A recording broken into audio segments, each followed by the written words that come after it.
I'm Will. I'm a senior in high school right now, 17. I'm Claire. I'm 16. I'm a junior. I was 14 when I started vaping. I had smoked cigarettes before for a while. So when they were like, hey, it's the same thing, it's just safer, it's fine, it's like water vapor, there's less nicotine. None of those things are true. So I tried it, and the first thing you notice is how much smoother it feels. It doesn't feel as dangerous as a cigarette does.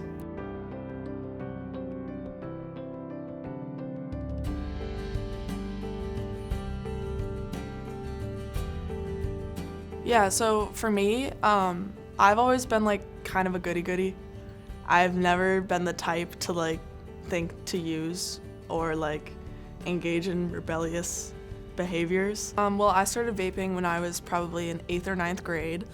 It started through sports, honestly, just people on my team, like that was who I was with most of my time. I didn't like it at first, it hurt, I coughed. I was like, this is icky. Like I was like, it's not my thing.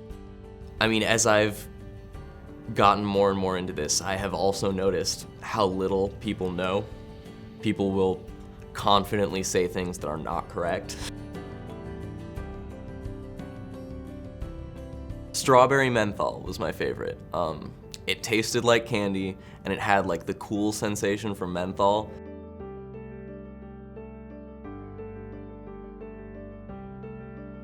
I think that we need to deal with a bigger issue with this whole vaping epidemic. I think we need to deal with mental health and the reason why people are using. Personally, for me, vaping was a way to have something else like use to cope with my mental health, to cope with my depression, to cope with my anxiety. Why I want to do this video is to like tell people that like you may think it's not going to get out of hand, but it will. And you may think that it's only like this day and I'll quit after this week. For me, my motivation is mostly to prevent people from succumbing to the mental illness that is addiction, to becoming dependent on a chemical.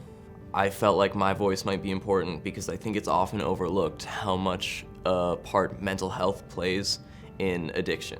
People don't seem to know that it's not always a for fun thing. A lot of the times it is a coping mechanism, an escape. I'm diagnosed with depression and anxiety, and it's been a really difficult thing in my life. So when I was introduced to nicotine, it was like, hey, it's this chemical that makes you feel better. And I was in a place where I didn't even care about my own health. It seemed like a win-win. I was hurting myself and feeling better at the same time. When I first started, I was a cross-country runner and cross-country skier. I was on varsity in cross-country skiing in 8th grade. I loved it, but my lung capacity was never the same. After I started, it felt like I was getting out of shape, but I knew I wasn't. Like I was wondering why these hills were leaving me more out of breath than they used to. And I didn't put 2 and 2 together for months. The scary thing is, it's so new that there hasn't been time for long-term studies. So really, we don't know what it does to people. I got to the point where I would go through 3 pods a day, which would be, like my pods held about like 2 milliliters. And so 2 milliliters of juice, if you like look it up, is equivalent to like a pack of cigarettes worth of nicotine. And so technically I was inhaling 3 packs worth of nicotine. I got so scared, but I was too scared to tell anyone that this was happening to me because I knew I was gonna get in trouble. I hated it, and yet the addiction was so strong that I kept using. And my parents, they did not have the reaction I thought. Like, I thought that they were gonna get so mad. Like, I thought that they were gonna be like, what the heck, Claire? Like, you need to, like, get your life together. Like, we thought you were so much better than this. But, like, no, my mom was like, she sat me down and I talked to my mom and my dad for, like, a solid, 2 hours. I get it. Other teens get it.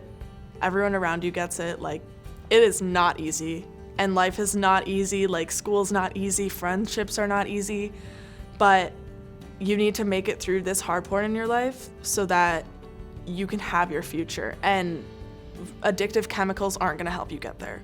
Like addictive chemicals, they're gonna cause barriers, and whether or not you see it now, like it's not gonna get you to where you wanna be.